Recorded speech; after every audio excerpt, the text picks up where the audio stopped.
அஸ்ஸலாமு அலைக்கும் வரஹ்மத்துல்லாஹி வபரகாத்துஹு. அல்ஹம்துலில்லாஹி ரப்பில் ஆலமீன். வஸ்ஸலாத்து வஸ்ஸலாமு அலா ரசூலில்லாஹி வ ஆலிஹி வ ஸஹ்பிஹி அஜ்மாயின். கண்ணியத்திற்குரிய எல்லாம் வல்ல அல்லாஹ்வின் நல்லடியார்களே, அல்லாஹுடைய பேரருளால் மகரிப தொழுகையை நிறைவேற்றியவர்களாக இஸ்லாம் சார்ந்த மார்க்கம் குறித்த கேள்விகளை கேட்டு அதனுடைய தெளிவுகளை பெற்றுக்கொள்ள வேண்டும் என்பதற்காக வேண்டி இந்த நிகழ்ச்சி ஏற்பாடு செய்யப்பட்டுள்ளது. ஒவ்வொரு வாரமும் நடைபெறக்கூடிய வெள்ளிக்கிழமை மார்க்க சொற்பொழிவு, அதாவது நேற்று நடக்க வேண்டியது இன்ஷா அல்லாஹ் நாளை தினம் ஞாயிற்றுக்கிழமை நடைபெறும் அப்படிங்கிறத உங்களுக்கு நினைவுபடுத்தி கொண்டு இந்த நிகழ்ச்சிக்குள்ளே நம்ம செல்வோம் இன்ஷா அல்லாஹ். அதில் முதல் கட்டமாக ஒரு 56வது கேள்வி நம்ம ஆரம்பிக்கணும். அந்த கேள்வியை கேட்பதற்கு முன்பாக வேறொரு இந்த இதுக்கு சம்பந்தம் இல்லாத இன்னொரு கேள்வி ஒன்று, அதுக்கு மார்க்க ரீதியான பதிலை உங்கள்கிட்ட எதிர்பார்க்குறேன். அதாவது இது சமூக வலைதளத்தில் ஏறத்தாழ 4-5 வருஷமாக ஒரு வீடியோ ஃபேஸ்புக் வாட்ஸ்அப்பில் பரவன ஒரு வீடியோ. வெளிநாட்டில் ஏதோ ஒரு பள்ளியில் இமாம் மக்கள் எல்லோரும் சேர்ந்து தொழுதுகிட்டு இருக்கிறாங்க. இமாமுக்கு முன்னாடி கேமரா இருக்குது, அந்த கேமராவில் இதெல்லாம் பதிவாகுது. திடீர்னு நிலநடுக்க வருது, பள்ளிவாசல் கடுமையாக குலுங்குது, கெடிகாரெலாம் கீழே விழுது. மக்களில் ஒரு பெரும் சாரார் ஓடிட்டாங்க, தொழுகையை அப்படி விட்டுட்டு போயிட்டாங்க. ஒரு சிலர் அப்படியே அந்த தொழுகையில் நினச்சி நிற்கிறாங்க, இமாமும் நிற்கிறாங்க, தொழுகையில் அப்படி நின்று ஓதி கொண்டு இருக்கிறாங்க. அப்புறம் கொஞ்ச நேரத்தில் நிலநடுக்க நின்றுச்சு. இப்போ ஓடுவது சரியா, நின்று தொழுவது தான் சரியா? இதான் கேள்வி. யாராவது சொல்லுங்கள். நம்ம அசாதாரணமான சூழ்நிலை நடக்கும், தொழுதுகிட்டு இருக்கும்போது நிலநடுக்கம், வெள்ளம், ஏதோ ஒன்று. இப்போ அது அந்த இடத்துல தொழுகையை முடிச்சுட்டு தான் போகணுமா, சுருக்கி தொழுதுட்டு முடிச்சுட்டு போயிடணுமா, அல்லது தொழுகை அப்படி விட்டுட்டு ஓடணுமா அப்படிங்கிறது மார்க் அடிப்படையில் நமக்கான நிலைப்பாடு என்ன, நம்ம என்ன செய்யணும்? அதாவது இஸ்லாத்தினுடைய அடிப்படையை ஒன்றை நல்லா புரிந்து கொள்ளுங்கள். வழிபாடை கொண்டு அல்லாவுக்கு நம்ம உதவி செய்யலை. நம்ம வழிபாடு செய்வதனால் அல்லாவுக்கு அது ஹெல்ப் கிடையாது. நாம் 2 ரக்காத் தொழுவதனால அல்லாவுக்கு பவரோ தரஜாவோ கண்ணியமோ அல்லாவுக்கு கூட போகிறது கிடையாது. இந்த வழிபாடு செய்வதெல்லாம் மறுமைக்காக ஒரு சேமிப்பு, இறைவனுக்கு செய்கிற நன்றி செலுத்துதல். இந்த 2 தான். நாம் அல்லாவுக்கு, அல்லாஹ் நம்ம கொடுத்த அருள் கொடைக்காக செய்கிற நன்றி. அது போக நம்ம மரணத்திற்கு பிறகு உண்டான ஒரு சேமிப்பு. நம்ம என்னத்தை சேமித்தாலும் சரி, ரப்புடைய அருள் இல்லாமல் நரகத்தை விட்டு தப்பிக்க முடியாது, சொர்க்கத்துக்குள்ளே நுழைய முடியாது. நம்ம அமல் எல்லாம் ஒன்றுமே கிடையாது, அதெல்லாம் ஒரு சாதாரண விஷயம் அல்லாஹுடைய பார்வையில். அப்போ இஸ்லாமிய மார்க்கம் நமக்கு என்ன சொல்லுதுன்னா, யுரீதுல்லாஹு பிக்குமுல் யுஸ்ர வலா யுரீது பிக்குமுல் உஸ்ர. அல்லாஹ் உங்களுக்கு லேசை தான் நாடுகிறான், ஒரு காலம் உங்களுக்கு சிரமத்தை நாடமாட்டான், அல்லாஹ் உங்களுக்கு கஷ்டத்தை கொடுக்க மாட்டான். அப்போ நீங்கள் தொழக்கூடிய தொழுகையை பற்றி ஏன் பேசுகிறோம்னா, மற்ற அமல்னா அந்த அமலுக்கு பாதிப்பு வராது, நம்முடைய அந்த அசாதாரண சூழ்நிலைக்கு பாதிப்பு வராது. தொழுகை என்னென்னா அதில் கவனத்தோடு நம்ம இருக்கணும், தொழுது ஆகணுங்கிற ஒரு சூழ்நிலை. அப்படி இருக்கும்போது ஒரு அசாதாரணமான ஒரு சில நிலைகள் வந்துச்சு அப்படின்னா அந்த தொழுகையை நீங்கள் விட்டுட்டு தான் போகணுமே தவிர நீங்கள் தொழக்கூடாது. மார்க்க சட்டம் என்னன்னா நீங்கள் தொழக்கூடாது. அது என்ன ஆனாலும் பரவாயில்ல, மௌத்தே வந்தாலும் பரவாயில்ல, நீங்கள் மௌத்தை எதிர்பார்த்து போகிறீங்க, மௌத்தை தேடி போகிற மாதிரி ஒரு பயணமாயிரும். அப்படி இஸ்லாம் ஒரு காலம் காட்டி தரல. அசாதாரணமான சூழ்நிலை உங்கள் உயிரைத்தான் இஸ்லாம் காப்பாற்ற சொல்லுதே தவிர அங்கே நீங்கள் தொழுகையில் ஈடுபடக்கூடாது. இதுக்கு பல மார்க்க ஆதாரம் சொல்லலாம். ஒன்று விஷப்பிராணிகள் அடிக்க சொன்னாங்க ரசூல்லா அப்படிங்கிறத சொல்லலாம். அடுத்து வேற என்னன்னா, ரசூல்லா மழை ஜலத்தை அடக்கி கொண்டு தொழாதீங்கன்னு நாங்கள். சாப்பாடு உங்களுக்கு முன்னால் இருக்கும்போது, தயாராக இருக்கும்போது, சாப்பாட்டின் பக்கம் ஆர்வம் இருக்கும்போது தொழாதீங்க அப்படின்னாங்க. இப்போ இதெல்லாம் எதை காட்டுதுன்னா, தொழுகையை விட உனக்கு எது இம்பார்ட்டன்ஸ்னா, நீ ஒன்றை தான் நீ கவனிக்கணும். நீ ஒன்றை கவனிக்காமல் நீ தொழுவுறதுனால தொழுகையில் கவனம் இருக்காது, ஒரு ஆர்வம் இருக்காது.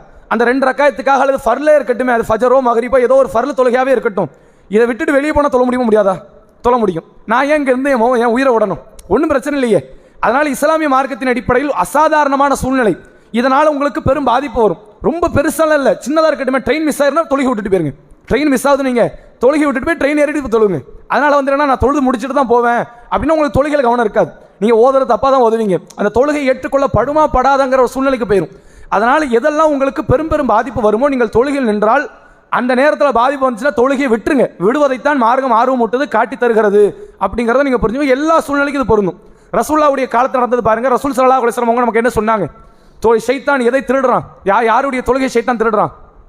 யாருக்கு தெரியும்? திரும்பி பார்க்கறது. தொழுகையில் இருக்கும்போது திரும்பி பார்த்தோம்னா ஷைத்தான் அந்த அடியாருடைய தொழுகை திருடிடுறான் அப்படின்னாங்க. அப்போ தொழுகை ஏற்றுக்கொள்ளப்படலை. திரும்பிட்டாருன்னா மறுபடியும் தக்பீர் கட்டி தொழணுங்கிறது ஹதீஸ் சொல்லுது. ரசூல்லா காலத்தில் ஒரு முறை ரசூல் ஸல்லல்லாஹு அலைஹி வஸல்லம் அவங்க கடைசி காலம் நோய்வாய்ப்பட்டிருக்கிறாங்க. இப்போ ரசூல்லா பார்க்குறாங்க, வக்து நேரம் ஆன உடனே அபூபக்கர் ரலியல்லாஹு அவங்கள தொழ சொல்கிறாங்க. அவங்க தொலை வச்சுக்கிட்டு இருக்கிறாங்க. ரசூல்லா அந்த தொழுகையை பார்க்குறாங்க, தொழுகை நடக்குதுன்னு ஆர்வப்பட்டு ரசூல்லா பின்னாடி சேர பார்க்குறாங்க. சஹாபாக்கள் என்ன செஞ்சாங்க? சஹாபாக்கள் கை தட்ட ஆரம்பிச்சிட்டாங்க. கடுமையான முறையில் சஹாபாக்கள் என்ன பண்ணாங்கன்னா கை தட்டினாங்க. அபூபக்கர் ரலியல்லாஹு அவங்களுக்கு சூழ்நிலை ஏதோ மோசம்ங்கிறது தெரியுது, என்னன்னு தெரியல. என்ன தொலை வைக்கிறதா அபூபக்கர் ரலியல்லாஹு என்னன்னு திரும்பியே பார்த்துட்டாங்க. அப்போ ரசூல் அங்கே நிற்கிறாங்க. உடனே அபூபக்கர் ரலியல்லாஹு அவங்க பின்னாடி வராங்க. ரசூல் என்ன பண்ணுறாங்க, சைகை காட்டுறாங்க, நீங்கள் முன்னாடி இருங்க அப்படிங்கிறாங்க. அப்போ அவர் உணர்ந்து கொள்கிறார், நம்ம தூதருக்கு தலைமை தாங்கிறது சரி வராது, தூதர் தான் எல்லாத்துக்கும் தலைமை தாங்கணும், நம்ம தூதர் தலைமை தாங்கக்கூடாதுன்னு உணர்ந்து கொண்டு அவர் பின்னாடி வந்துட்டார். ரசூலாவும் இதுக்கப்புறம் அபூபக்கர் முன்னாடி நிற்க மாட்டார், நம்மளே போயிடுவோன்னு போயிட்டாங்க. இது ரசூலாக்கு மட்டும் தான் சட்டம். எந்த சட்டம்? இமாமுக்கு தொழுது வைத்து கொண்டு இருக்கக்கூடிய இமாமை விட்டுட்டு நான் இன்னொருத்தர் உள்ள வெளியே இருக்கக்கூடிய ஒருத்தர் இமாமா போகணும் அப்படின்னா அது ரசூலாக்கு மட்டும் தான், வேற யாருக்கும் அது கிடையாது, சட்டம் கிடையாதுங்கிறது புரிஞ்சுக்கோங்க. இப்போ இந்த இடத்துல அபூபக்கர் ரலியல்லாஹு அவங்க என்ன பண்ணியிருக்காங்க, திரும்பி பார்த்துருக்காங்க. ரசூல் அங்கே தொழுகை கெட்டு போச்சுன்னு சொல்லலை. இப்போ அசாதாரணமான சூழ்நிலை அப்படிங்கும்போது அந்த திரும்பி பார்க்கறதுல மார்க் அடிப்படை தப்பும் கிடையாது, தொழுகை நீங்கள் விட்டுட்டு போகிறது மார்க் அடிப்படை தப்பு கிடையாது. மறுபடியும் தொழணுமே தவிர அதை தாண்டி உங்களுக்கு வேற எந்த ஒரு சிரமத்தையும் இஸ்லாம் கொடுக்கல. நீங்களாக சிரமத்தை தேடி கொண்டு போய் செல்வது, நான் மௌத்தை அடைஞ்சாலும் பரவாயில்ல அப்படிங்கிறது வந்து என்னன்னா, இஸ்லாம் வந்து ஒரு கடுமையான மார்க்கமாக நீங்கள் வெளியே காட்டுறது. மக்களுக்கு நீங்கள் எதை தாவா பண்ணுறீங்கன்னா இஸ்லாம் கடுமையான மார்க்கம், ஒரு கொலகாரமாக இருக்கும் அப்படின்னு காட்டுற மாதிரி ஆயிரும். அதனால் அந்த மாதிரி காரியத்தில் ஈடுபடக்கூடாதுங்கிறத உங்களுக்கு நினைவுபடுத்திக்கிறேன். சரிங்களா? சரி சரி, அது வேறங்க. நான் என்ன சொல்கிறேன், தொழுகையில் நிற்கிற ஒரு ஆளை வந்து இமாமத்தை தள்ளுறது வேற, தொழுகையிலே இல்லை, அவர் இப்போ தான் உள்ளே வந்து சேர்றாரு, அவர் வந்துட்டாருங்கிறதுக்காக நம்ம வழக்கமா நம்ம தொலை வச்சுக்கிட்டு இருக்கிறோம். நமக்கு மார்க் அறிவோ குரானுடைய அறிவும் கொஞ்சம் குறைவுன்னு வைங்க. வந்தது ஒரு பெரிய இமாம் வந்திருக்கிறார், மக்கா பள்ளிவாசலே தொலை வைக்கிற இமாம் வந்திருக்காரு, அவர் வந்துட்டாருன்னு விலகுவீங்களா? இங்கே உங்களுக்கு காற்று பிரியலை, ஒழு முறியலை, ஒழு முறிஞ்சாதான் நீங்கள் வெளியே போகணும், இன்னொருத்தர் உள்ள வரணும். நீங்கள் கரெக்டாக தொழுது இருக்கீங்க, நீங்கள் பின்னாடி வந்து அவர் முன்னாடி தள்ளுறது மார்க் அடிப்பில் எப்படி சரியாகும்? அது ரசூலாக்கு மட்டும் தான் அந்த அந்தஸ்து, ரசூலாவை தாண்டி வேறு யாருக்கும் அந்தஸ்து கிடையாது. உங்களை விட தலை சிறந்த மார்க்கறிஞரே பின்னாடி இருந்தாலும் சரி, நீங்கள் தொலை வச்சிட்டீங்கல்ல, முடிக்கிற வரைக்கும் உங்கள் பொறுப்பு தான், அது நீங்கள் திரும்ப வேண்டியதில்லை. சரிங்களா? இப்போ நம்ம போன வாரமே நடத்த முடியலை அந்த ப்ரோக்ராம் அடிப்படையில். இன்ஷால்லா 56வது கேள்வி, ஆண்களுக்கான கேள்வி. குரானை இவர்களிடம் இருந்து கற்றுக்கொள்ளுங்கள் என்று நபிகளார் சிறப்பித்து சொன்ன நபித்தோழர்கள் யார் யார்? குரான் இருக்குல்ல, அந்த குரான் வந்து சஹாபாக்கள் காலத்தில் எல்லாருமே நல்லா படித்தவங்க தான், பெரும் கூட்டம் ஹாஃபில்கள். நம்ம காலத்தில் பெரும் சிறு கூட்டம் தான் ஹாஃபில்கள், ரொம்ப சொற்பமான கூட்டம், 100க்கு ஒருத்தர் இருப்பார். ரசூல்லா காலத்தில் 100க்கு 90 பேர் ஹாஃபில்கள் தான், அப்படி தான் இருந்தாங்க. ஆனால் ஒரு குறிப்பிட்ட சில நபித்தோழரை சொல்லி இவங்க கிட்ட இருந்து நீங்கள் குரானை கற்றுக்கொள்ளுங்கள் அப்படின்னாங்க. அது யார் யாரெல்லாம்? சரி, அப்துல்லா இப்னு மசூத், அடுத்து முஆத் பின் ஜபல், சரி சரி, எங்கே பார்த்தீங்க நம்பர்? இருங்க சார், அதில் வந்து ஒரு ஆள் நீங்கள் தப்பாக சொல்லியிருக்கீங்க. சரிங்களா? அதாவது ரசூல் ஸல்லல்லாஹு அலைஹி வஸல்லம் அவங்க சொல்கிறாங்க, புகாரியுடைய 3758 3758 ரசூல் ஸல்லல்லாஹு அலைஹி வஸல்லம் அவங்க சொல்கிறாங்க, இஸ்தக்ரி உல் குர்ஆன மின் அர்பா, 4 நபர்களிடத்திலிருந்து நீங்கள் குர்ஆனை கற்றுக்கொள்ளுங்கள். 4 நபர்கள், 4 சஹாபாக்கள். யார் அந்த சஹாபாக்கள் அப்படிங்கும்போது, மின் அப்துல்லா இப்னு மசூத், ஒருவர் அப்துல்லா இப்னு மசூத் ரதியல்லாஹு அன்ஹு, இவர் ஒரு தலை சிறந்த குர்ஆன் அறிஞர்களில் ஒருவர். ரெண்டாவது ரசூலா சொல்கிறாங்க, ஓ சாலிம் மௌலா அபி ஹுதைஃபா, அபு ஹுதைஃபான்னு ஒரு சஹாபி, அவருடைய அடிமையாக இருந்தவர், பிற்காலத்தில் அவர் விடுதலை செய்யப்பட்டார், சிறந்த நபித்தோழராக இருந்தார். ஆனால் எப்படி அறியப்படுவார்னா, சாலிம் வந்து அபு ஹுதைஃபா அடிமை அப்படி தான் அறியப்பட்டார். அவரிடத்தில் அடிமையாக ஆரம்ப காலத்தில் இருந்த சாலிம் ரதியல்லாஹு அவர்கள். மூன்றாவது வந்து என்னன்னா உபை இப்னு காப் ரதியல்லாஹு அவர்கள். 4வது முஆத் இப்னு ஜபல் ரதியல்லாஹு அவர்கள். 4 நபித்தோழர். இந்த 4 நபித்தோழர்கள் பெரிய அளவில் பிரபலியம் கிடையாது, அதனால புரிஞ்சுக்கோங்க. இந்த 4 பேர் இருக்காங்கல்ல, குர்ஆனை இவர்களிடத்திலிருந்து கற்றுக்கொள்ளுங்கள் சொன்னவங்க இந்த 4 பேருமே அபூபக்கர் கிடையாது, உமர் கிடையாது, உஸ்மான் கிடையாது, அல்லது அலி கிடையாது. இது மாதிரியான ஒரு ரசூலா கூட ரொம்ப நெருக்கத்தில் அட்டாச்சில் இருந்த மாதிரியான ஆட்கள்லாம் இவங்க கிடையாது. ஆனால் குர்ஆன் கல்வியில் வந்து என்னன்னா இவங்களாம் தேர்ச்சி பெற்றவர்கள். அதனால் நீங்கள் குர்ஆனை கற்பதாக இருந்தால் இந்த 4 வருடத்திலிருந்து நீங்கள் கற்றுக்கொள்ளுங்கள் அப்படின்னாங்க. இந்த அடிப்படையாக வைத்து தான் அபூபக்கர் உமருடைய காலத்திலலாம் வந்து என்னன்னா இந்த 4 பேரை வைத்து தான் அடுத்தடுத்த குர்ஆன் தொகுக்கிறதுக்கான வேலைகள். உஸ்மான் ரதியல்லாஹு அன்ஹு காலத்தில் இந்த 4 பேருக்கு ஒரு தனி முக்கியத்துவம் கொடுத்து இவர்களுடைய தலைமையின் கீழ் தான் இன்னைக்கு நம்ம கையில் இருக்கிற குர்ஆன் அப்படிங்கிறத நம்ம மறந்துடக்கூடாது. சரிங்களா? 4 பேர் யாரெல்லாம்? அப்துல்லா இப்னு மசூத் ரதியல்லாஹு அன்ஹு, ரெண்டாவது சாலிம், ரெண்டாவது யாருன்னா சாலிம், அபு ஹுதைஃபாவுடைய அடிமை. அபு ஹுதைஃபாவும் நபித்தோழர், சாலிமும் நபித்தோழர். அபு ஹுதைஃபாவின் அடிமையாக இருந்த சாலிம் ரெண்டாவது. மூணாவது உபை இப்னு காப், 4வது முஆத் இப்னு ஜபல். சரிங்களா? ரசூல்லா காலத்தில் இன்னொரு இமாம் பக்கத்து பள்ளிவாசல் இருந்தார்னா அவர் முஆத் இப்னு ஜபல், அதையும் ஞாபகம் வச்சுக்கோங்க. ரசூல்லா காலத்தில் மஸ்ஜித் நபி பக்கத்தில் கொஞ்சம் நெருக்கம்னா நம்ம பள்ளிவாசலுக்கு உள்ள தூரத்தை விட பெருசுன்னு வச்சுக்கோங்க. அப்படி ஒரு தொலை தூரத்தில் ஒரு பள்ளிவாசல் ஒன்று இருக்கு. அந்த பள்ளிவாசலுக்கு ரசூல்லா காலத்தில் இமாமத்தாக இருந்தவர் இந்த முஆத் இப்னு ஜபல் ரதியல்லாஹு அன்ஹு அப்படிங்கிறத ஞாபகம் வச்சுக்கோங்க. சரிங்களா? அடுத்து 57வது கேள்வி, ஆண்களுக்கு. அல்லாஹ் எந்த நபித்தோழரின் பெயரை குறிப்பிட்டு இவரிடத்தில் நீங்கள் சூரா பையினாவை ஓதி காட்டுங்கள் என்று கூறினான்? யாரு? உபை இப்னு காப். ஆதார நம்பர் பார்த்துட்டு வந்தீங்களா? சரி, நான் புகாரியிலே நம்பர் சொல்கிறேன், 3809 3809. சரிங்களா? ரசூல் ஸல்லல்லாஹு அலைஹி வஸல்லம் அவங்க சொல்கிறாங்க, கால நபி ஸல்லல்லாஹு அலைஹி வஸல்லம் லி உபை உபை ரத்தியல்லான் அவர்கள்ட்ட ரசூலா சொல்றாங்க, இன்னல்லாஹ அமரணி அன் அக்ரா அலைக்க லம் யக்கூன் இல்லதீன கஃபரு மின் அஹ்லில் கிதாப். லம் யக்கூன் இல்லதீன கஃபர் மின் அஹ்லில் கிதாப்ங்கிறது சூரா பைனாவோட முதல் வசனம். இந்த சூறாவை உபையே உன்னிடத்தில் ஓதி காட்டும்படி அல்லாஹ் எனக்கு கட்டளையிட்டான் அப்படின்னு ரசூல் ஸல்லல்லாஹு அலைஹி வஸல்லம் அவங்க சொன்னாங்க. சொன்ன உடனே உபை ரத்தியல்லான் அவங்க கேட்குறாங்க, கால வ சம்மானி, அல்லாஹ் என் பேரை சொன்னானா? என் பேரை சொல்லி நபியே இவர்கிட்ட நீங்கள் குரானை ஓதி காட்டுங்கன்னு அல்லாஹ் என்கிட்ட என்ன என் பேரை சொன்னானா அப்படின்னு கேட்குறாங்க. அப்போ ரசூலா சொல்கிறாங்க, கால நாம், ஆமாம் உங்கள் பேரை சொல்லி உபை இப்னு காப்னு சொல்லி உங்களிடத்தில் குரானை ஓதி காட்டுங்கள் என்று தான் அல்லாஹ் கட்டளையிட்டான் அப்படின்னாங்க. ஃபபக்கா, உபை ரத்தியல்லானவங்க கடுமையாக அழ ஆரம்பிச்சிட்டாங்க. என் பேரை அல்லாஹ் வந்து சொல்லி என்னிடத்தில் நபியை வந்து அனுப்பி குரானை ஓத சொல்லியிருக்கிறேன் அப்படின்னா நான் அல்லாஹ் கிட்ட ஒரு தனி அந்தஸ்தில் இருக்கிறேன் அப்படிங்கிறத உணர்ந்து கொள்கிறார்கள். புகாரியுடைய 3809வது நபிமொழி, சரிங்களா? 58வது கேள்வி ஆண்களுக்கு.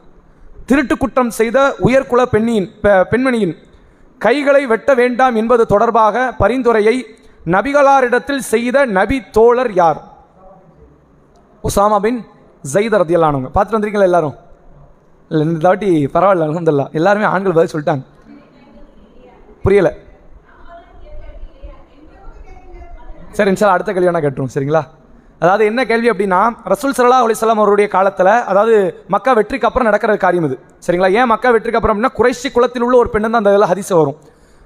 மக்சூமியா என்ற ஒரு கோத்திரம், அந்த கோத்திரத்தில் உள்ள பெண்மணி, இவங்களாம் வந்து குறைஷிகளுக்கு கீழே உள்ள கிளை குடும்பங்கள். குறைஷிங்கிறது உயர்ந்த ஒரு பெரிய குடும்பம், அது கீழே நிறைய குடும்பம் இருக்குது. பனு அதீன் ஒரு குடும்பம் இருக்குது, மக்சூமியான்னு ஒரு குடும்பம் இருக்குது. ரசூல்லா வந்து என்னன்னா பனு ஹாஷிம் கோத்திரத்தவர்கள், அதுக்கெல்லாம் நிறைய கோத்திரம் இருக்குது. அதில் ஒரு கோத்திரம் தான் மக்சூமியா என்ற கோத்திரம். அந்த கோத்திரத்தை சார்ந்த ஃபாத்திமா என்ற ஒரு பெண்மணி வந்து திருடிட்டாங்க. ரசூல்லா மகள் ஃபாத்திமா இல்லை, ரசூல்லா மகள் ஃபாத்திமா வந்து பனு ஹாஷிம் கோத்திரம். மக்சூமியா கோத்திரத்தில் ஒரு ஃபாத்திமாங்கிற ஒரு பெண்மணி திருடி விட்டதாக வந்து ஒரு குற்றச்சாட்டு. ரசூல்லா கட்டளை இட்டுட்டாங்க, திருடியது உண்மை என்றால் கையை எடுத்துருங்க, வெட்டிருங்க அப்படின்ட்டாங்க. அப்போ அந்த பெண்ணுடைய கையை வெட்டுறதுக்காக சில நபித்தோழர்கள் வந்திருக்கும் போது அங்கே வந்து மக்சூமியா கோத்திரத்தை சார்ந்த சில முக்கிய நபர்கள்லாம் சேர்ந்து மஷ்வரா பண்ணுறாங்க. என்ன மஷ்வரா பண்ணுறாங்கன்னா, நம்ம குடும்பத்தில் வந்து ஒருவருடைய கை வெட்டப்படுவது வந்து சரியாக இருக்காது, அது வந்து வெட்டப்பட்டால் அது அசிங்கம், ஒரு ஆளை கொள்றது வேற, அந்த ஆளை இல்லாமல் போயிடுவாங்க, வெட்டிட்டு அந்த பிள்ளை 4 இடத்துக்கு போயிட்டு வரும், அவள் கை இல்லைங்கும் போது நம்ம கோத்திரத்துக்கே சேர்த்து அது அவமானம், கேவலமாயிரும். அப்படிங்கிறதுனால என்ன செய்யலாம் அப்படின்னா, நபிகளார் இடத்தில் இது சம்பந்தமாக நம்ம பரிந்துரை செய்வோம் அப்படின்னு சொல்றாங்க. அப்படி பரிந்துரை செய்வோம் அப்படின்னு சொல்லும்போது யாரை விட்டு செய்ய? நம்ம போக முடியாது. ரசூலாவை பற்றி உங்களுக்கு தெரியும், ரசூலாவுடைய சட்டத்திட்டத்தை மாற்ற சொல்றோம், அப்போ நம்ம போக வேண்டாம். நபிகளாருக்கு யார் மிக நேசத்துக்குரியவராக இருக்கிறாரோ அவர் அனுப்புவோம் அப்படின்னு முடிவெடுக்கிறாங்க. ரசூலாவுக்கு மிக நேசத்துக்குரிய நிறைய பேர் இருந்தாங்க. அதில் ஒருத்தங்க யாருன்னா ஸைத் ரலியல்லாஹு அன்ஹு, ரசூலாவுடைய வளர்ப்பு மகன். ரசூலாவுக்கும் அவருக்கு வந்து ஏறத்தாழ வந்து ஒரு 20 வருஷம் அல்லது அந்த மாதிரியான டிஃப்ரெண்ட் இருக்கும். வளர்ப்பு மகன். இவங்க வந்து திருமணத்துக்கு முன்னாடி இருந்தே வளர்க்க ஆரம்பிக்கிறாங்க. ஹதீஜா ரலியல்லாஹு அன்ஹாவுடைய திருமணத்துக்கு முன்பு இருந்தே வளர்க்க ஆரம்பிக்கிறாங்க ஸைதை. அந்த ஸைதுக்கு ஒரு மகன் உண்டு, வளர்ப்பு மகனுக்கு ஒரு மகன் உண்டு. அவங்க தான் உசாமா ரலியல்லாஹு அன்ஹு. இந்த சம்பவத்தின் வேளையில் அவர் ஒரு சிறுவர்னா ஒரு டீனேஜ் பருவம் அப்படிங்கிற மாதிரி வைங்க. அந்த நேரத்தில் வந்து உசாமா ரலியல்லாஹு அன்ஹு அவங்களை அழைச்சி கூப்பிட்டு சொல்றாங்க, எங்களுக்காக நீங்கள் பரிந்துரை செய்யுங்கள், ரசூல்லாட்ட போய் நீங்க கேளுங்க அப்படிங்கிறாங்க. இவர் சீரியஸ்னஸ் தெரிஞ்சுக்கல, சின்ன பையன், சீரியஸ்னஸ் தெரியல. ரசூல்லாட்ட போய் என்ன கேட்க போறோம்? இந்த பெண்ணின் கையை வெட்டாதீங்கன்னு சொல்ல போறோம், அவ்வளவுதானே? அவங்க முடியுங்க போறாங்க, முடியாதுங்க போறாங்க. முடியும்னாலும் சொல்ல போறேன், முடியாதுன்னா வந்து சொல்ல போறேன், அவ்வளவுதானே? இது ஒன்றும் பெரிய விஷயம் இல்லையே அப்படிங்கிறதுக்காக உசாமா ரலியல்லாஹு அன்ஹு அவர்கள் ரசூல் ஸல்லல்லாஹு அலைஹி வஸல்லம் அவங்கள்ட்ட போய் கேட்குறாங்க. அப்படி கேட்கும் போது நடந்த சம்பவத்தை பற்றி ரசூல் அதாவது சஹாபாக்கள் அதை பற்றி அறிவிக்கிறாங்க. எப்படி சொல்றாங்க அப்படின்னா, உசாமா ரலியல்லாஹு அன்ஹு அவங்க கேட்டவுடனே ரசூலா சொல்றாங்க, அத்தஷ்ஃபஉ ஃபீ ஹத்தின் மின் ஹுதூதில்லாஹ், அல்லாஹ்வுடைய சட்டங்களில் ஒரு சட்டத்தை மாற்ற சொல்லி நீ என்னிடத்தில் பரிந்துரை பேசுறாயா? நீ எதுக்கு பரிந்துரை பேசுற தெரியுமா? அந்த பெண்ணுக்காக பரிந்துரை பேசல, ரப்புடைய சட்டத்தை மாத்துங்கன்னு வந்து கேட்கிற, அல்லாஹ் கொடுத்த சட்ட திட்டங்களை எல்லாம் மாற்றி அமைங்க அப்படிங்கிறதுக்காக வேண்டி நீ என்னிடத்தில் பரிந்துரை பேசுகிறாயா என்று சொல்லி ரசூல்லா கடுமையான கோபத்துக்கு போயிட்டாங்க. இதுவரைக்கும் அது மாதிரி அல்லாஹ்வுடைய ரசூல் கோபப்படலை. அப்படின்னா ரசூலா ஒரு சில இடங்கள் தான் பட்டிருக்கிறாங்க. ரசூலாக்கு பல இடத்துல கோபம் வந்திருக்கு. உச்சபட்ச கோபம் அப்படின்னா ஒரு சில இடங்கள் தான் சொல்லலாம். அதில் ஒரு முக்கியமான இடம் இது. அல்லாஹ்வுடைய சட்டத்தை மாற்ற சொல்லியா உசாமா நீ என்னிடத்தில் கேட்கிற அப்படின்னு தான் அப்போ தான் சீரியஸ்னஸ் புரியுது. ஆகா, நம்மளை சாதாரண விஷயத்துக்கு தள்ளி விடலை, இவங்க பெரிய விஷயத்தை நம்மளை தள்ளி விட்டாங்கன்னு புரியுது. உடனே ரசூல்லா தன்னுடைய தோழர்கள் எல்லாத்தையும் அழைக்கிறாங்க, மெம்பர் படியில் ஏறுறாங்க, நபிகளார் உரை நிகழ்த்த ஆரம்பிக்கிறாங்க. அப்போ ரசூல் ஸல்லல்லாஹு அலைஹி வஸல்லம் அவங்க என்ன சொல்றாங்கன்னா, இன்னமா அஹ்லக அல்லதீன கபலக்கும் அன்னஹும் கானு இதா சரக்க ஃபீஹிமுஷ் ஷரீஃபு தரக்கஹு, இதற்கு முன்பு சென்ற ஒரு சமூகம், அவர்களில் உயர்ந்த குலத்தை சார்ந்த சிறந்தவர்களாக இருக்கக்கூடியவர்கள் யாரேனும் ஒருவர் திருடி விட்டால் அவர்கள்ட்ட விட்டுருவாங்க. அந்த நபர்கிட்ட ஏதாவது பொருளாதாரத்தை பெற்றுக்கொண்டு அல்லது மன்னிப்பை பெற்றுக்கொண்டு இது மாதிரியான ஏதாவது ஒரு சின்ன சின்ன தண்டனைகளை கொடுத்து விட்டு விடுவார்கள்.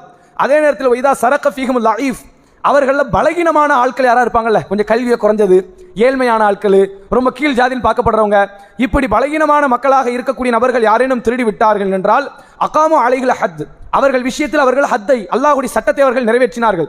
இதனால் ஒரு சமூகத்தை அல்லாஹ் அழிச்சான். அந்த சமூகம் வேற பாவம் பண்ணதுனால அழிக்கல, இணை வச்சான் அல்லது பிதாத்து செஞ்சான் அல்லது இறைவனுடைய மார்க்க சட்டத்திட்டத்தில் விஷயத்தில் வந்து என்ன கையாடல், இப்படிலாம் நடக்கல.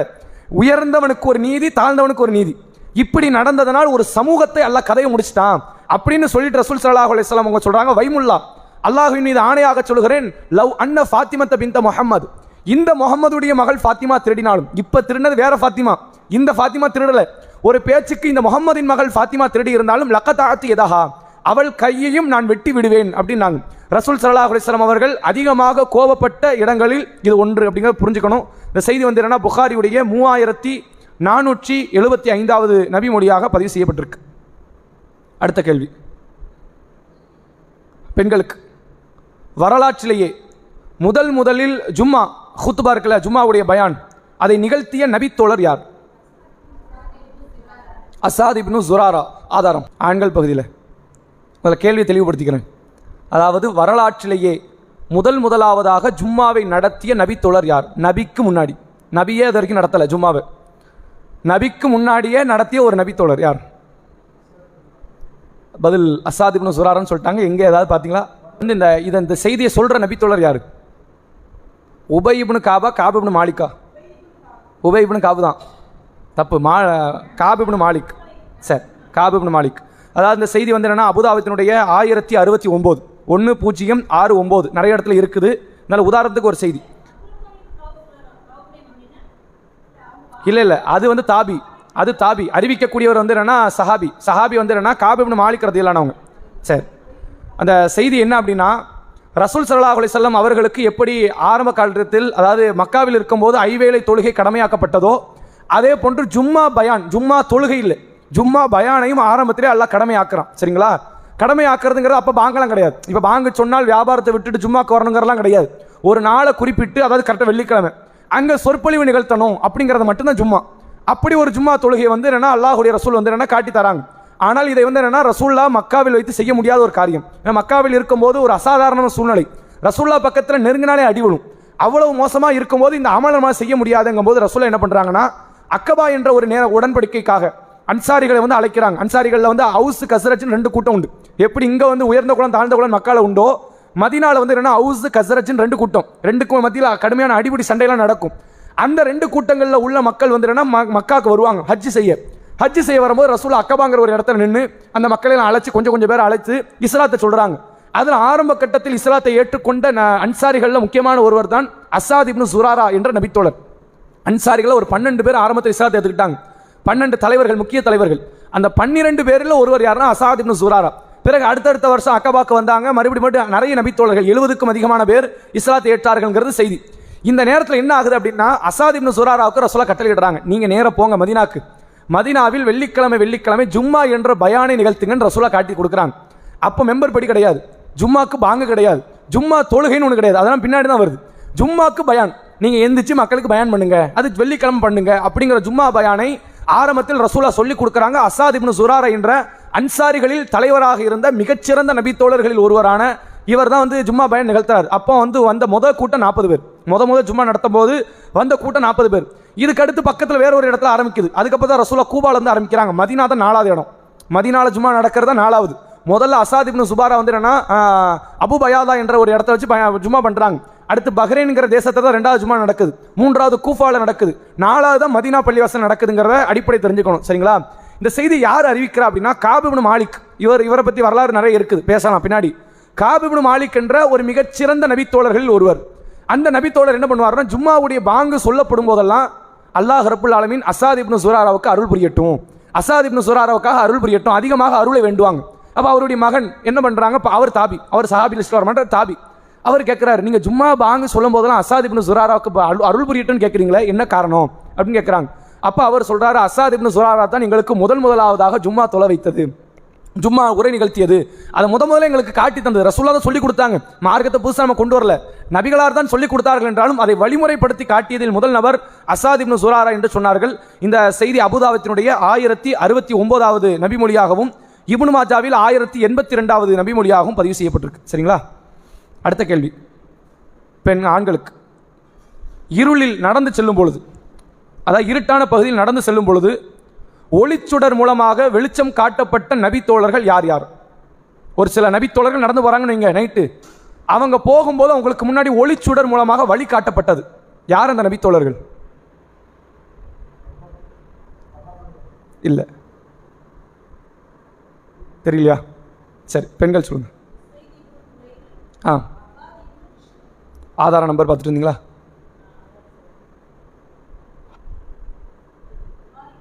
ஆ 3000. சரி, இல்லை நான் சொல்லிடுறேன். சார், அதாவது என்ன செய்தி அப்படின்னா, ரசூல் ஸல்லல்லாஹு அலைஹி வஸல்லம் அவங்க காலத்தில் வந்து என்னன்னா, ஒரு சில நபி தோழர்களுக்கெல்லாம் சில அற்புதங்கள் நடந்திருக்கு நபி தோழர்கள் விஷயத்தில். அதில் வந்து என்னன்னா, குர்ஆன் விஷயமாக அதிகமாக அற்புதம் நடந்த ஒரு நபி தோழர்களில் ஒருவர் யாருன்னா உசைத் இப்னு ஹுதைர். இந்த பேரெல்லாம் நம்ம கேட்டிருக்கவே மாட்டோம். உசைதுங்கிறது அந்த நபித்தோழர் பேர், அவர் தந்தை பேர் ஹுதைர். உசைத் இப்னு ஹுதைர்ங்கிற நபித்தோழர் விஷயத்தில் நிறைய அற்புதம் நடந்திருக்கு. அதெல்லாம் பின்னாடி வரக்கூடிய காலத்தில் நம்ம தெரிந்து கொள்வோம். ஒருவர் உசைத் இப்னு ஹுதைர், இன்னொருவர் வந்து என்ன அப்பாத் இப்னு பிஷிர் அப்படிங்கிற நபித்தோழர். இந்த ரெண்டு நபித்தோழரும் ரசூல் ஸல்லல்லாஹு அலைஹி வஸல்லம் அவர்கள்ட்ட இருந்து ஒரு நாள் இரவு பொழுது ரெண்டு பேர் வராங்க. அவங்கள்ட்ட இருந்து வீட்டுக்கு போறாங்க. கடுமையான இருட்டு, ரசூலா காலத்தில் விளக்குகள் கிடையாது, வீட்டில் விளக்கு இருக்கிறதே அரிது, தெருக்களில் இருக்க வாய்ப்பே இல்லை. அப்படிங்கும் போது அந்த நேரத்தில் என்ன ஆகுதுன்னா, ஒரு ஒளிச்சுடர் அவங்களுக்கு மேலே முன்னாடி நிற்குது. அது வெளிச்சம் காட்டிக்கிட்டே போது ரெண்டு நபித்தோழர் நடந்து போறாங்க. அற்புதங்களுக்கு மத்தியில் வாழ்ந்தவங்க சஹாபாக்கள். இப்போ நம்மளும் வந்து என்னன்னா, அல்லாஹ்வுடைய அருளால் ஈமான் கொண்டு வாழ்ந்து கொண்டிருக்கிறோம். நம்ம குழப்பமான சூழ்நிலைகளில் வாழ்ந்து கொண்டிருக்கிறோம். அற்புதங்களோடு வாழ்ந்தவங்க அந்த சஹாபாக்கள். அந்த ஒளிச்சுடர் ஒன்று வெளிச்சம் வருது, அதன் முன்னாடி நடந்து போய்கிட்டே இருக்கிறாங்க. ரெண்டு பேருடைய வீடு வேற வேற பக்கம் இருக்கு. ஒரு இடம் வரைக்கும் நடந்து போறாங்க. இப்போ ரெண்டு பேரும் பிரியணும். இந்த நேரத்தில் அந்த ஒளிச்சுடர் ரெண்டா பிரியுது. ஒருவருக்கு ஒரு பக்கமும் இன்னொருவருக்கு ஒரு பக்கமும் வந்து ஒளிச்சுடர் வழிகாட்டியது அப்படிங்கிற அந்த செய்தியை வந்து என்னன்னா கத்தாதாங்கிற நபித்தோழர் அறிவிக்கிறாங்க. அறிவிக்கிறவர் தான் கத்தாதாவை தவிர அந்த ரெண்டு நபித்தோழர் யாருங்கிறது தெரிஞ்சுக்கோங்க. உசைத் இப்னு ஹுதைர் அப்படிங்கிற நபித்தோழர், அப்பாத் இப்னு பிஷிர்ங்கிற நபித்தோழர். இவங்களை பற்றி பெரிய அளவில் செய்தி வரல. அது குறிப்பாக அப்பாதை பற்றி வேற எங்கேயுமே கிடையாது, பெரிய அளவில் அவர்களை பற்றி பேசப்படலை.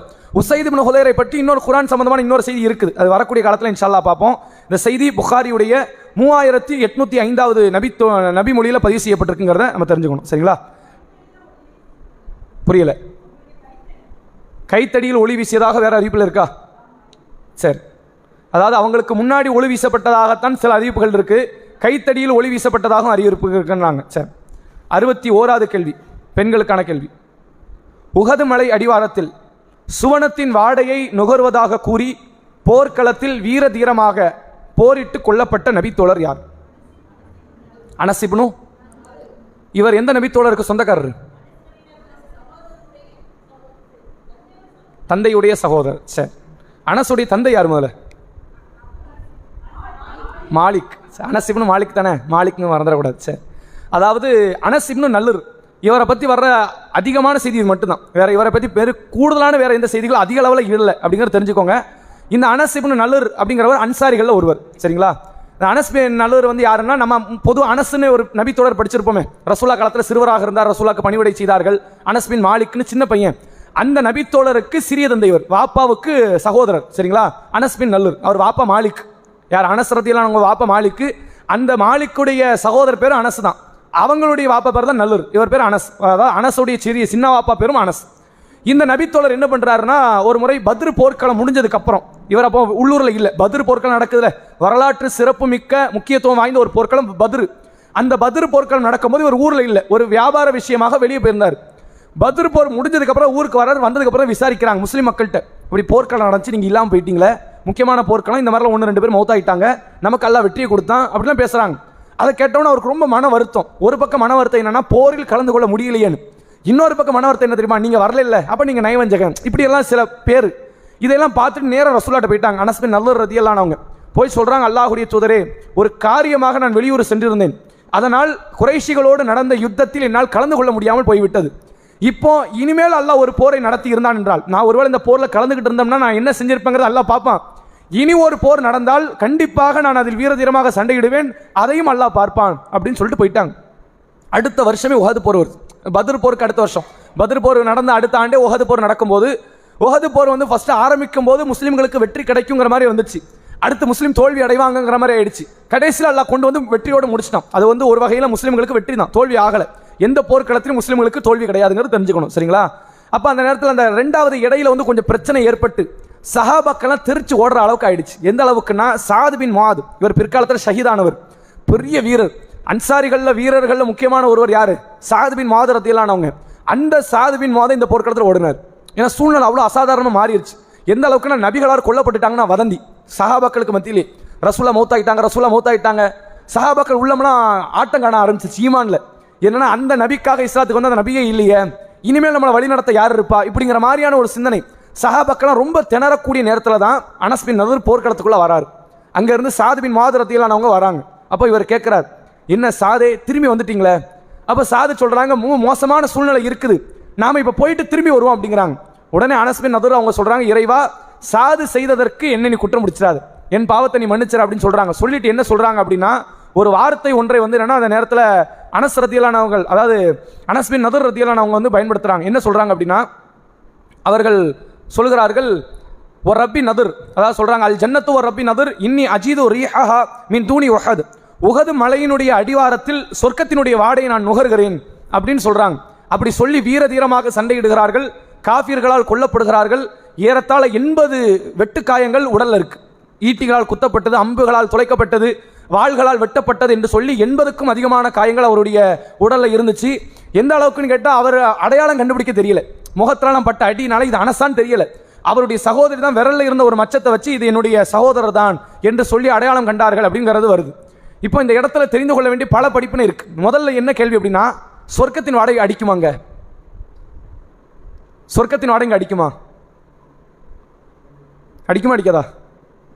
இங்க அடிக்குதுங்கிறாரு. அவர் மௌத்தா போனவர் அழகா சொல்றாரு, சொர்க்கத்தின் வாடகை எனக்கு அடிக்குதுன்ட்டு போறாரு. சொர்க்கத்தின் வாடகை உலகத்தில் வருமா? ஷஹீதுகளுக்கு முன்னாடி வந்துடும். இலக்கியமாக சொல்ற வார்த்தை, அங்க போருக்கு போறது நீ சொர்க்கத்துக்கு போற மாதிரி, அங்க மௌத்தாயிட்டா எனக்கு சொர்க்கம் கிடைக்கும். அதனால நீங்க தான் ஓடி போய்கிட்டு இருக்கீங்க அந்த மௌத்தை கண்டு, நான் ஓட வேண்டியது இல்லை. இறைவன் வந்து என்னன்னா, உஹது மலை அடிவாரத்தில் எனக்கு சொர்க்கத்தை வச்சிருக்கேன், அதனுடைய வாடை நான் நுகர்றேன் அப்படின்னு இலக்கியமாக சொல்லி ஷஹீதை அவர்கள் விரும்பி போனாங்க அப்படிங்கிறத நம்ம புரிந்து கொள்ள முடிகிறது. நபிகளார் காலத்தில் வீரர்கள் இல்லைன்னு சொல்லும் போது, அதாவது வீரர்கள் இல்லையா, யாராவது இங்க கோழைகள் இருக்காங்கன்னா தேடணும். அப்படிப்பட்ட வகையில தான் ஒட்டுமொத்த சமூகத்தில் உள்ள ஆண்களும் பெண்களும் சேர்ந்து ஒரு வீரர்களாகத்தான் திகழ்ந்தார்கள் அப்படிங்கிறதுக்கு ஒரு சிறந்த எடுத்துக்காட்டு அனஸ் பின் நதருடைய வாழ்க்கைங்கிறத நம்ம சொல்றோம். சரிங்களா? இந்த செய்தி எங்க பதிவு செய்யப்பட்டிருக்கு? புகாரி நம்பர் 2805 2806. சரிங்களா? 2 இலக்க எண்கள்லையும் புகாரில் பதிவு செய்யப்பட்டிருக்கு. அடுத்த கேள்வி, 62வது கேள்வி ஆண்களுக்கு. சுவனத்தில் எந்த நபித்தோழரின் செருப்பின் ஓசையை நபிகளார் செவியுற்றார்கள்? பிலால் ரலியல்லாஹு அன்ஹு. பல முறை கேட்டதுனால ஈஸியாக வந்துருச்சு. புகாரியுடைய 1149வது நபிமொழி. முதல்ல இந்த நபிமொழியினுடைய விளக்கம் பாருங்க, கொஞ்சம் அமைதியா இருங்க. இந்த நபிமொழியினுடைய விளக்கம் பாருங்க. இதில் ஒரு முக்கியமான கேள்வி ஒன்று இருக்கு, அதையும் சேர்த்து நான் கேட்குறேன். சரிங்களா? அதாவது ரசூல் ஸல்லல்லாஹு அலைஹி வஸல்லம் அண்ணன் நபி ஸல்லல்லாஹு அலைஹி வஸல்லம் காலலி பிலால் ஐந்த ஸலாத்தில் ஃபஜ்ர், ஃபஜருடைய தொழுகையில் ரசூல் ஸல்லல்லாஹு அலைஹி வஸல்லம் அவங்க பிலால் ரலியல்லாஹு அன்ஹுங்கள்ட்ட வந்து பேச ஆரம்பிக்கிறாங்க. என்ன சொல்றாங்கன்னா, யா பிலாலே ஹத்திஸ்னி பி அர்ஜா அமலின் அமில்தஹு ஃபில் இஸ்லாம், இஸ்லாத்தில் இணைந்த பிறகு ஏதாவது ஒரு அமலை நீங்கள் செய்து கொண்டு இருக்கிறீங்களா? ஒரு தொடர்ச்சியா, ஒரு முறை செய்யறது இல்லை, ஒரு தொடர்ச்சியாக ஏதாவது ஒரு அமலை செய்து கொண்டு இருக்கிறீங்களா அப்படின்னு கேட்குறாங்க. இன்னி சமயத்து தஃபன் அலைக்க பைன எதைய ஃபில் ஜன்னா, சொர்க்கத்தில் எனக்கு முன்பாக உங்களுடைய செருப்பின் ஓசையை நான் கேட்டேன் அப்படின்னு வந்து ரசூல் ஸல்லல்லாஹு அலைஹி வஸல்லம் அவங்க ஃபஜருடைய தொழுகை வேளையில் பிலால் ரலியல்லாஹு அவங்கள்ட்ட கேட்குறாங்க. அப்போ பிலால் ரலியல்லாஹு அவர்கள் சொல்கிறார்கள், பிலால் அவர்கள் கூறினார்கள், மா அமில்து அமலன் அர்ஜா ஐந்தி அன்னி லம் அத்தஹுரு துஹூரன் ஃபி சாஅத்தி லைலின் அவு நஹாரின், இரவாக இருந்தாலும் சரி பகலாக இருந்தாலும் சரி, நான் எப்போது தூய்மை அடைந்தாலும், தூய்மைங்கிறது ஒழுவ சொல்றாங்க, குளிப்பு அது மாதிரி இல்லை, நான் எப்போது ஒழு செய்தாலும் சரி, இல்லா சல்லைத்து பி தாலிக்க துஹூரி மா குத்திப லி அன் உஸல்லிய, அந்த ஒழுக்காக வேண்டி அல்லாஹ் எனக்கு விதியாக்கிய ஏதாவது ஒரு தொழுகை நான் தொழாமல் இருப்பதில்லை அப்படிங்கிறத ஒரு வார்த்தை சொல்றாங்க. அதாவது ரசூல் ஸல்லல்லாஹு அலைஹி வஸல்லம் அவங்களுக்கு கனவின் மூலமாக, இது மேராஜ் கிடையாது, மேராஜ் ரியலா போய் ரசூலா சொர்க்கத்தை பார்த்துட்டு வந்தாங்க, இது கனவுல பார்த்தது. கனவில் நான் சொர்க்கத்தை பார்க்கிறேன், சொர்க்கத்தில் எனக்கு முன்னாடி உங்களுடைய செருப்பின் ஓசையை நான் கேட்டேன். அப்போ அந்த வேலையை உடனே ரசூலா ஃபஜருடைய வேலைக்கு வராங்க. நீங்கள் வந்து ஏதாவது அமல் செஞ்சீங்களா அப்படின்னு கேட்குறாங்க. ஒரு அமல் மூலமாக தான் போயிருக்க முடியும், சும்மா போயிருக்க முடியாது. அப்போ ஏதாவது அமல் செஞ்சீங்களா அப்படின்னு கேட்குறாங்க. அப்போ ரசூல்லா கிட்ட பிலால் ரலியல்லாஹு அவங்க சொன்னாங்க, நான் இஸ்லாத்தில் தழுவிய நாளில் இருந்து இரவானாலும் சரி பகலானாலும் சரி எப்போது நான் ஒளி செய்தாலும் நான் அதற்காக வேண்டி இறைவன் எனக்கு விதித்த சில தொழுகைகளை நான் தொழாமல் இருக்க மாட்டேன். ரெண்டுலாம் கிடையாது, அவர் கொஞ்சம் கூடுதலாக கூட, நமக்கு டைம் இருக்கும் போதெல்லாம் கொஞ்சம் கூட, அந்த ஆனால் ஒளி செஞ்சால் தொழுதுருவார், அவர் ஒளி செய்யும் போதெல்லாம் தொழுது விடுவார். அப்படி தொழக்கூடிய ஒரு வழக்கை தான் என்கிட்ட இருந்துச்சு அப்படிங்கிறாங்க. இப்போ இதில் வந்து இந்த செய்தி எங்கே பதிவு செய்யப்பட்டிருக்கு? சரி, 1149வது செய்தி. இப்போ இதில் வந்து என்னன்னா புரிந்து கொள்ள வேண்டிய முக்கியமான சில அடிப்படைகளை நம்ம கேட்போம். முதல் கேள்வி, ரசூல்லா காட்டி தராமல் பிலால் அமல் செஞ்சார், அப்போ கூடுமா கூடாதா? இல்லை, அந்த கேள்விக்கு நான் பின்னாடி பதில் சொல்கிறேன். இப்போ நான் கேட்குற கேள்விக்கு சொல்லுங்கள், ரசூல்லா அந்த தொழுகையை காட்டி கொடுத்தாங்களா? அப்போ பிலால் செஞ்சால் பிதாத்து கிடையாதா?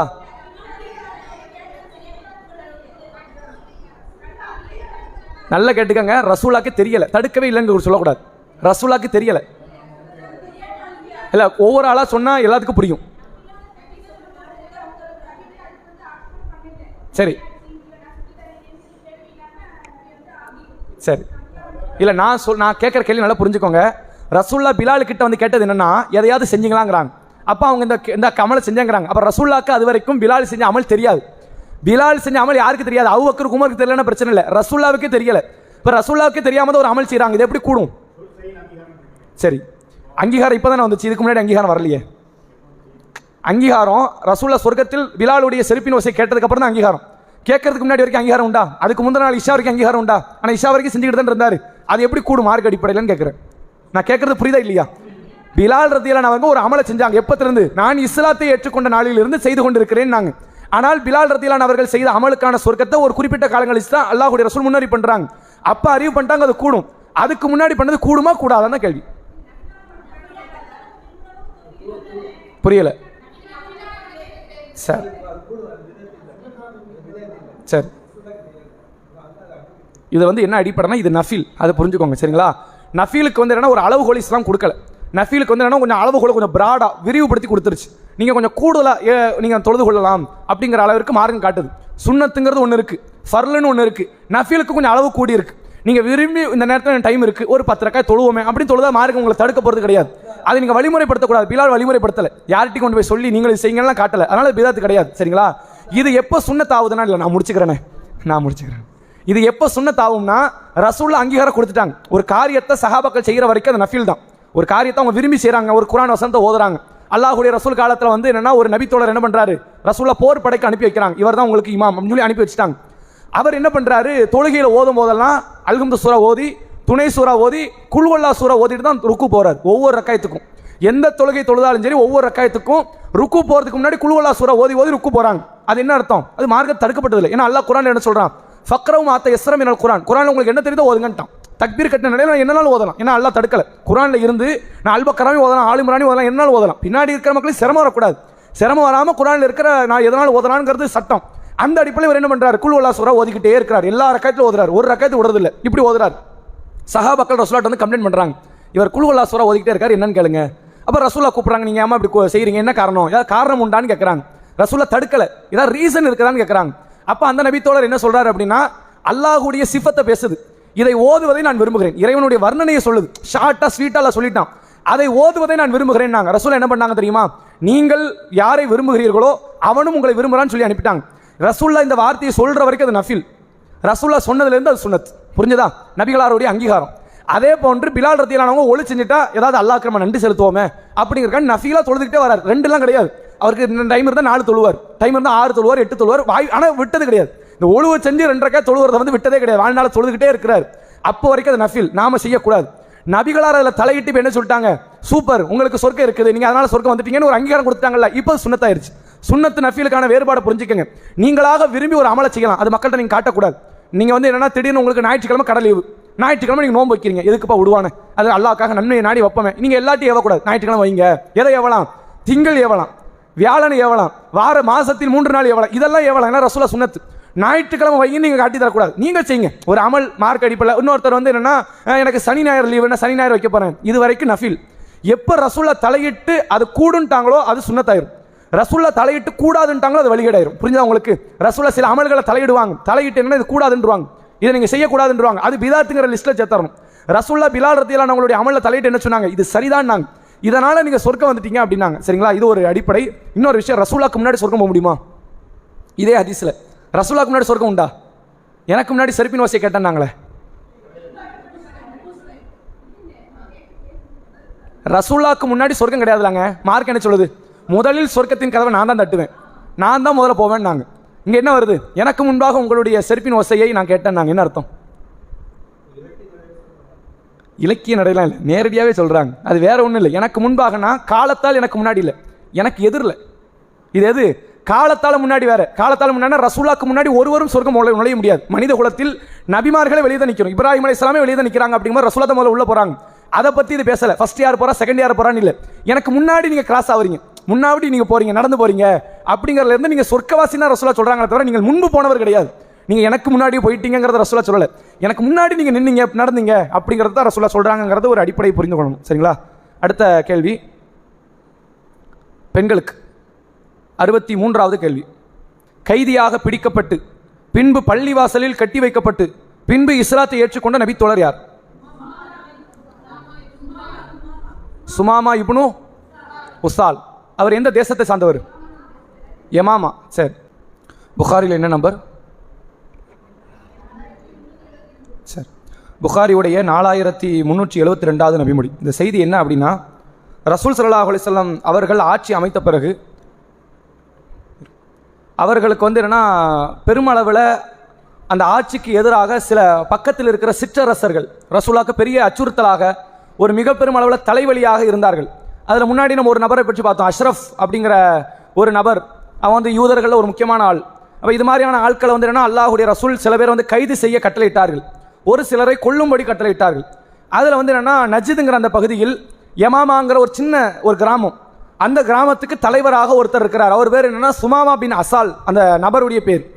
அந்த நபரை என்னன்னா கட்டளை இடுகிறார்கள், அவனை போய் அந்த நபரை அழைச்சிட்டு வாங்க, தூக்கிட்டு வாங்க அப்படிங்கிறாங்க. அப்போ சஹாபாக்கள் நேர போகிறாங்க, அந்த சிற்றரசரை தூக்கிட்டு பள்ளிவாசலை கட்டி போட்டாச்சு. பள்ளிவாசல்கள் தான் ரசூலுல்லாஹ்வுடைய காலத்தில் என்னன்னா கைதிகளை கட்டி போடக்கூடிய ஒரு இடமாகவும் இருந்தது. சார் ரசூலுல்லாஹ் காலத்தில் பள்ளிவாசல்கள் கட்டி போட்டதுக்கப்புறம் ரசூலுல்லாஹ் கேட்குறாங்க, கைஃப தஜிதுக், நீங்கள் உங்களை எப்படி கருதுகிறீர்கள், என்ன நினைக்கிறீங்க அப்படிங்கிறாங்க. ரசூலுல்லாஹ் அப்போ தான் அவர் முகமது பார்க்குறாரு. யாரு? முஹம்மது ஸல்லல்லாஹு அலைஹி வஸல்லம் அவர்களை அப்போதுதான் முதலாவதாக என்னன்னா இந்த சுமாமா பின் அசாலுங்கிற ஒரு நபர் பார்க்குறாரு. ஆனால் ரசூலுல்லாஹ்க்கு எதிரி. ரசூலுல்லாஹ் அப்போ தான் ஃபர்ஸ்ட் டைம் பார்க்குறாரு. அப்போ அவங்க சொல்கிறாங்க, முகமதே, நீங்கள் என்னை மன்னித்து விட்டால் நன்றி விசுவாசத்தோடு நடக்கக்கூடிய ஒருவனைத்தான் நீங்கள் விடுகிறீர்கள். ஒருவேளை நீங்கள் என்னை கொல்ல வேண்டும் என்று திட்டமிட்டால், கொன்னுட்டீங்கன்னா கொல்லுவதற்கும் நான் தகுதி வாய்ந்தவன் தான். நான் அந்த அளவுக்கு ரொம்ப நல்லவன்லாம் சொல்ல மாட்டேன். நீங்கள் கொன்னாலும் கரெக்டு தான், மன்னிச்சு விட்டாலும் கரெக்டு தான். அதே நேரத்தில் நீங்கள் என்னிடத்தில் ஏதாவது எதிர்பார்த்தால் செல்வம் எங்கிட்ட நிறைய இருக்குது, நீங்கள் எதனாலும் கேளுங்க, நான் தரேன். ரசூலுல்லாஹ் கிட்ட பேரம் பேசுறாரு. அப்போ ரசூலுல்லாஹ் சிரித்த நிலையில் விட்டுட்டாங்க. அவங்களுக்கு உணவு கொடுக்கப்படுது, குடிபானம் கொடுக்கப்படுது, என்னென்ன வகையில் அவருக்கு சௌகரியங்களை செய்து வைக்கப்படுது. ஆனால் அவர் கைதி, அவர் கைதியாகத்தான் நடத்தப்படுகிறார். நபி தோழர்கள் அவங்கள்ட்ட பேசுகிற விதம், ரசூலுல்லாஹ்வுடைய வழிபாடு, ரசூலுல்லாஹ்வுடைய செயல்பாடு, அங்கே பள்ளிவாசல் தானே சஹாபாக்களுக்கான மஷூரா பண்ணுற இடமே, அது எல்லாத்தையும் பார்க்குறாங்க. அதை பார்த்ததுக்கப்புறம் அப்போ முடிவு பண்ணுறாரு, மறுநாள் வராங்க ரசூலுல்லாஹ், நீங்கள் உங்களை எப்படி கருதுகிறீர்கள் அப்படின்னு கேட்குறாங்க. அப்போ அவர் சொல்கிறார், நீங்கள் என்னை கொன்றால் கொல்லுவதற்கு தகுதி வாய்ந்தவன் தான் நான், நீங்கள் என்னை மன்னித்து விட்டால் நன்றி விசுவாசத்தோடு நடக்கக்கூடியவன் நான், என்னிடத்தில் எதை வேண்டுமானாலும் கேளுங்க, நான் தரேன் அப்படிங்கிறாங்க. ரசூலுல்லாஹ் சிரித்த நிலையில் விட்டுட்டாங்க. 3வது நாளும் வராங்க, அதே கேள்வியை கேட்குறாங்க. ரசூலுல்லாஹ் இடத்துல அந்த நபர் அதே பதில் சொல்கிறாங்க. அப்போ அவுத்து விட்டாங்க. ரசூலுல்லாஹ் பார்க்குறாங்க, ஆளு கொஞ்சம் தெளிவாயிட்டாரு. நம்மை பற்றி நபிகளாருடைய என்ன என்னன்னா காஃபியர்கள் அத்தனை பேர் கொல்லணுங்கிறலாம் ரசூலுல்லாஹ் எதிர்பார்ப்பு கிடையாது. அப்படி கொல்லணும் இவரை கொண்டிருக்கணும், அதிகமான தகுதி வாய்ந்தவர் அவர் கிடையாது. அவர் தான் நபிகளார் கொல்ல வேண்டும் என்று திட்டமிட்டிருந்தால் அவர் கொண்டிருக்கலாம். ரசூலுல்லாஹ் என்ன பார்க்குறாங்கன்னா, எவன் நம்மளை கொல்லணும்னு நினைக்கிறான்னு அவனை தான் கொல்லணும், எவன் நம்ம கேரக்டரை பார்த்துட்டு நம்மளை விட்டு ஒதுங்கி போகணும்னு நினைக்கிறான்னு அவனை விட்டுறணும். ரசூலுல்லாஹ் பார்க்குறாங்க, ஒதுங்கி போகிற நிலைக்கு வந்துட்டான், இவன் நம்மளை கொல்ற மாதிரிலாம் இல்லை. அதனால நபிகளார் அந்த நபருடைய கை விலங்குகள் எல்லாம் அவுத்து விட சொல்றாங்க. அவுத்து விட்டாச்சு. அவர் நேர போறார், குளிச்சுட்டு வரார், கலிமாவை சொல்கிறார், அஷ்ஹது அல்லா இலாஹ இல்லல்லாஹ் வ அஷ்ஹது அன்னக்க ரசூலுல்லாஹ், நீங்கள் அல்லாஹ்வுடைய தூதர் என்று நான் சாட்சி கூறுகிறேன். சொல்லிட்டு அப்போ சொல்றார், 3 நாள் தான் ரசூலுல்லாஹ் பார்த்துருக்காங்க, ரொம்ப நாள்லாம் ரசூலுல்லாஹ் கூட இல்லை. தொழுகை வேளை ரசூலுல்லாஹ் பேசினது, சஹாபாக்கள் பழகுனது, இதெல்லாம் பார்த்துட்டு அவர் என்ன தெரியுமா சொல்றார், ஒரு வார்த்தை, முகமதே, இதற்கு முன்பு மதீனா என்பது எனக்கு பிடிக்காத ஒரு நகரமாக இருந்தது. என் வாழ்க்கையில் பிடிக்காத ஒரு ஊர்னா அது மதீனா தான், இந்த யஸ்ரிஃப் தான். ஏன்னா நீங்கள் வந்ததுனால, நீங்கள் வேற ஒரு ஊர்லேருந்து இந்த ஊருக்கு வந்தீங்களே, அதனால் மதீனானாலே எனக்கு பிடிக்காது. இப்போது மதீனாவை தவிர உலகத்தில் வேறு எந்த நகரமும் எனக்கு பிடிக்காது அப்படின்ட்டாங்க. முகமதே, இதற்கு முன்பு பிடிக்காத ஒரு மார்க்கம் என்றால் அது எனக்கு இஸ்லாம் தான். இஸ்லாத்தை எனக்கு பிடிக்காது, கடுமையான வெறுப்பாக இருக்கும். இப்போ உலகத்திலேயே எனக்கு பிடித்த ஒரு மார்க்கம் இஸ்லாம் மட்டும்தான் அப்படிங்கிறாங்க. முகமதே, இந்த உலகத்தில் ஒரு நபருடைய முகத்தை நான் வெறுக்கிறேன் என்றால் அது உங்கள் முகம் தான். முன்னாடி நேற்று வரை எப்படி உலகத்தில் ஒருத்தரை நான் வெறுக்கிறேன், கோவப்படுறேன், ஆத்திரப்படுறேன், கொல்லணும் ஆசைப்படுறேன்னா அது உங்களைத்தான். இன்றைக்கு உலகத்திலேயே எல்லாரையும் விட நான் உங்களை அதிகமாக நேசிக்கிறேன் அப்படிங்கிறாங்க. ரசூலுல்லாவோட 3 நாள் வாழ்ந்த வாழ்க்கை, 3 நாள் ரசூலுல்லாவுடைய கேரக்டர் பார்த்தாங்க. ஒரு நபர் இஸ்லாத்திலே தன்னை அர்ப்பணித்துக் கொள்கிறார் என்றால் இஸ்லாம் சொல்ற வழிபாடு வேற, இன்னைக்கு உலகத்தில் இஸ்லாத்தை பற்றி காட்டக்கூடிய நிலைப்பாடு வேற அப்படிங்கிற நம்ம தெரிஞ்சுக்கணும். அப்போ ஒரு முஸ்லீமுடைய பண்பாடு எப்படி இருக்குன்னா, நம்முடைய பேச்சு தாவாவா இருக்கக்கூடாது. இது எவ்வளவு பெரிய பாடத்தை இந்த ஹதீஸ் சொல்லி கொடுக்குதுன்னா, நம்ம பேச்சு தாவாவா இருக்கக்கூடாது, நான் சொல்லுகின்ற செயல்பாடு எனக்கு தாவாவா இருக்கக்கூடாது. எது தாவா? என் செயல்பாடு தான் தாவா, என் சொல்லு தாவா கிடையாது. நான் நடந்து கொள்ளக்கூடிய முறை, உங்ககிட்ட பேசக்கூடிய முறை, சொல்லுகின்ற வார்த்தைகள், இதுதான் ஒரு தாவாவாக அமையுங்கிறதுக்கு ஒரு மிகச்சிறந்த எடுத்துக்காட்டு. ஒரு காஃபிராக நபிகளாருக்கும் நபித்தோழருக்கும் பெருமளவில் இடையூறாக இருந்த ஒரு நபர், அவருடைய உள்ளத்தில் இஸ்லாம் போறதுக்கான காரணம் அங்கே குரான் வசனம் கிடையாது. ரசூலா போய் அங்கே தாவா பண்ணாங்களா? இதோ பாருங்கள், குரான் அல்லாவின் புறத்திலிருந்து வந்த அத்தாச்சி, எவ்வளவு முன்னறிவிப்பு தெரியுமா, நான் தூதர் தெரியுமா, நான் சொர்க்கத்தை தருகிறேன், எதையுமே பேசல. உங்களை பற்றி என்ன நினைக்கிறீங்க, இவ்வளவுதான். 3 நாள் கேட்ட ஒரே கேள்விதான், நீங்க என்ன நினைக்கிறீங்க, என்ன நினைக்கிறீங்க, என்ன நினைக்கிறீங்க. இதை தாண்டி ரசூலா எதுவுமே கேட்கல. அவர் நபி தோழர்களை பார்க்குறாங்க, சும்மா வெளியே ஒரு மாதிரி உள்ள ஒரு மாதிரிலாம் இல்லை.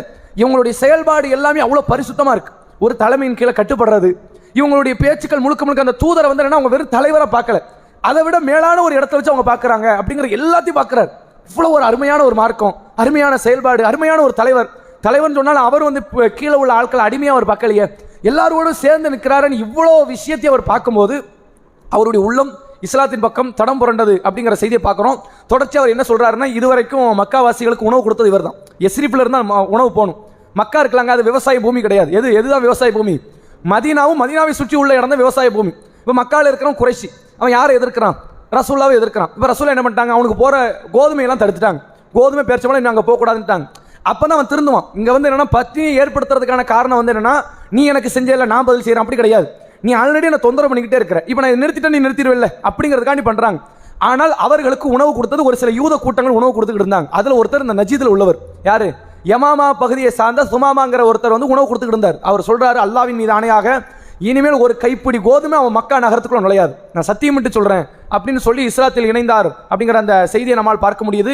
மிகச்சிறந்த ஒரு பாடமுள்ள ஒரு செய்தி இது. இதெல்லாம் ஒவ்வொரு முறை படிக்கும் போது நம்முடைய வாழ்க்கையில் வந்து நாம எந்த நிலையில இருக்கிறோங்கிறத காட்டும். ஒரு காஃபிர்களுக்கு மத்தியில் நம்ம வாழ்றோம், இங்க நம்மை காஃபிர் மாதிரி ஆக்குதா இல்ல அந்த காஃபிர்லாம் முஸ்லீம் மாதிரி ஆக்குதாங்கிற ஒரு செயல்பாட்டை உணர்த்துறது.